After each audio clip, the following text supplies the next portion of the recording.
On March 23, 2019, off the coast of Norway, a cruise ship carrying more than 1,300 passengers and crew suffered a complete power blackout in the middle of a violent storm, drifting helplessly toward jagged rocks with waves reaching over 26 feet high.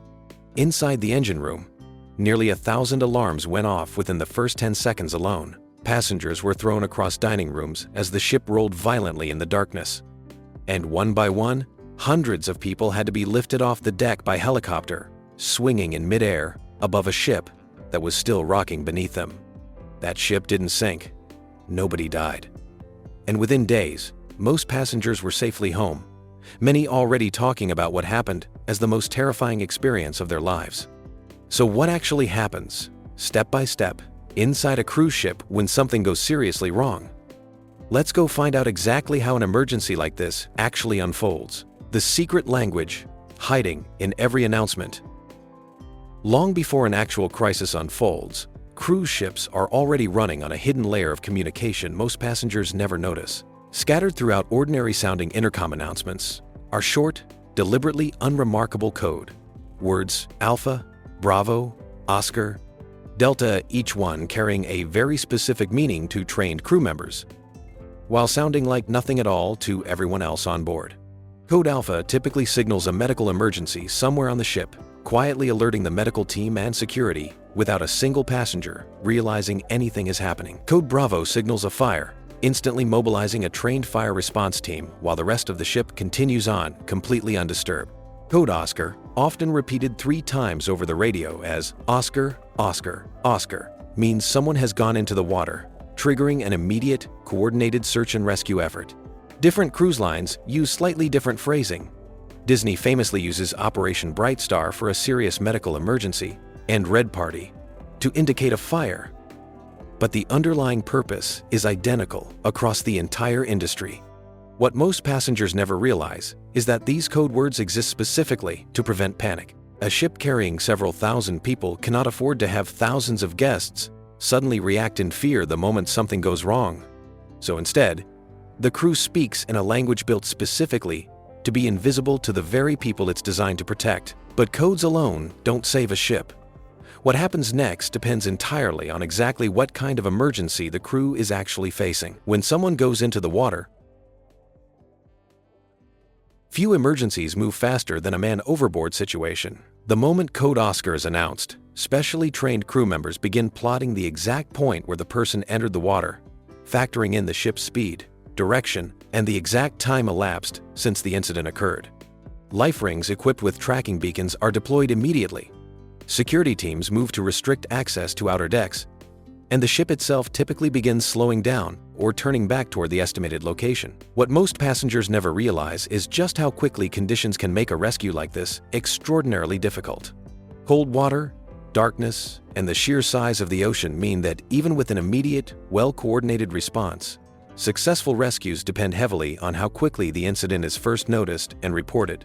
That's precisely why cruise ships install extensive camera systems and rely on passenger reports as a critical first line of detection, since the crew themselves can't watch every inch of railing at every moment of the day. And while man-overboard emergencies demand speed above everything else, an entirely different category of crisis demands something closer to controlled, practiced chaos. When the emergency is medical.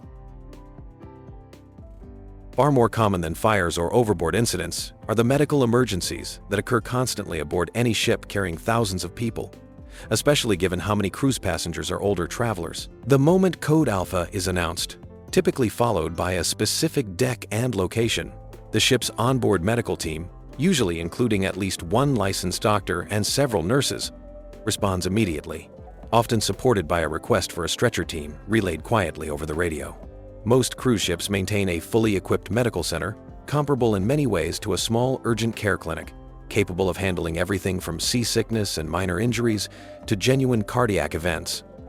But when a passenger's condition exceeds what the ship's medical team can safely manage, the response escalates dramatically. Captains can divert a ship toward the nearest port capable of providing appropriate care, and in the most serious cases, coordinate directly with Coast Guard or military rescue services for an emergency helicopter evacuation, even from hundreds of miles offshore. What most passengers never realize is that these decisions involve careful calculation, Diverting an entire ship, sometimes carrying thousands of other passengers with their own itineraries and connecting flights, is not a decision made lightly, and captains weigh the medical urgency against the practical realities of rerouting a vessel of that size, often in direct consultation with medical professionals on shore who can assess the situation remotely before a final call is made. When fire breaks out at sea,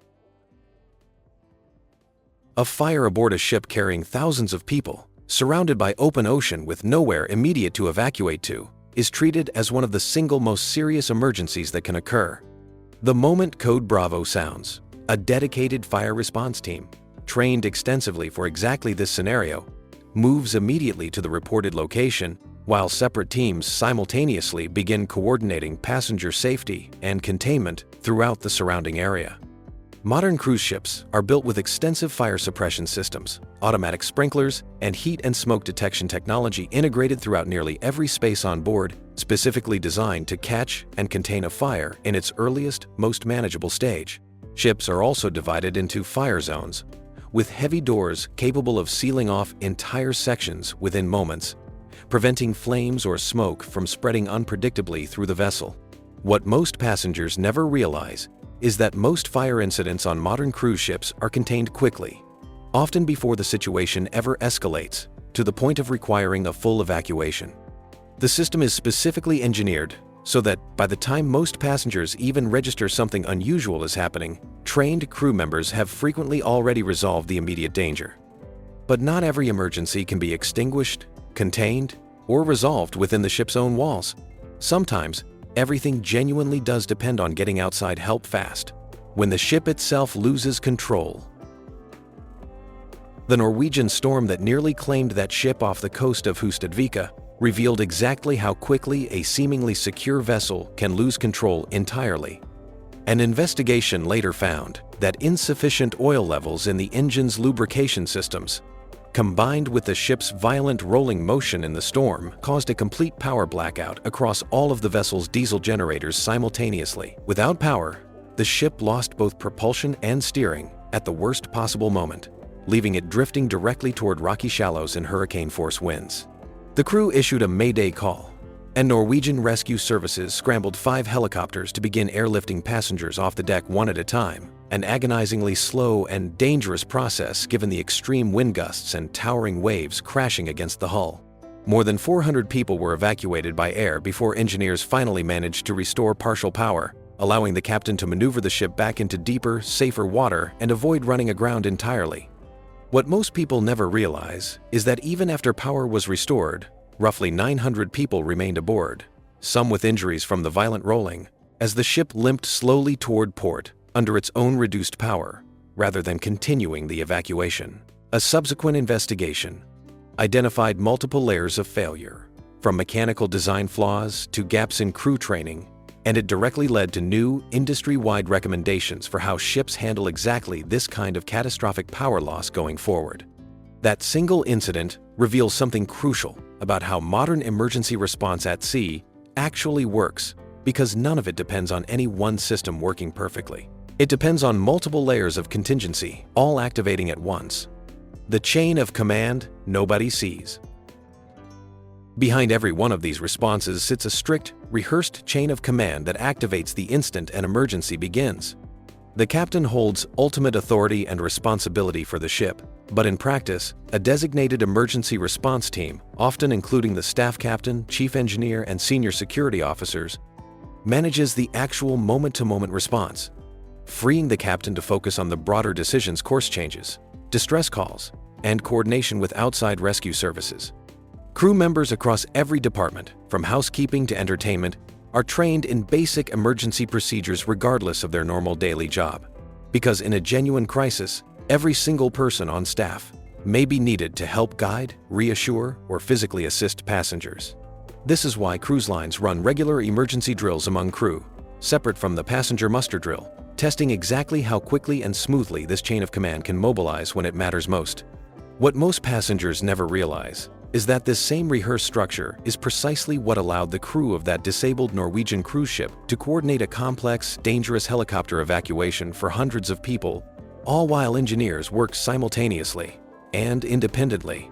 to diagnose and fix a catastrophic power failure below deck. The drill you do before you even unpack.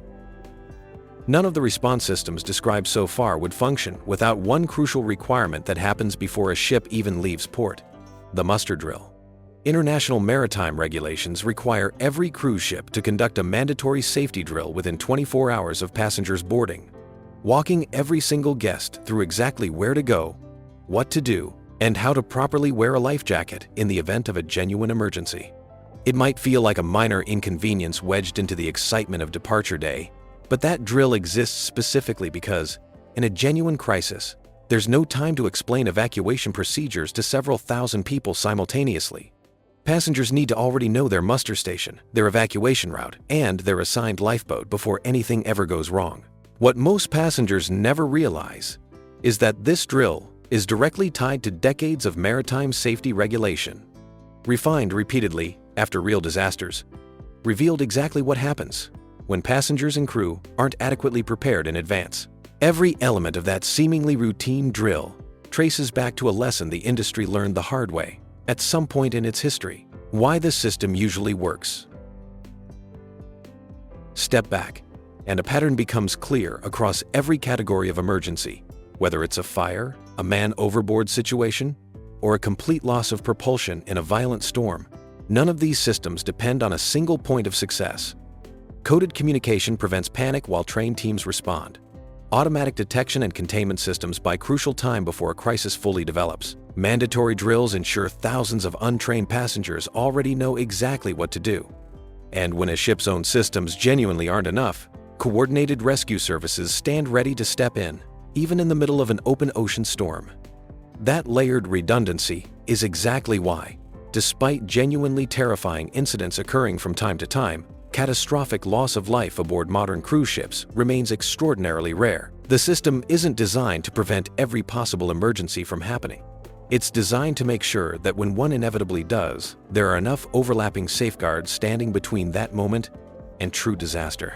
So, the next time you sit through a muster drill on embarkation day, feeling slightly impatient to get to the pool deck, remember what that 10-minute exercise is actually protecting you from.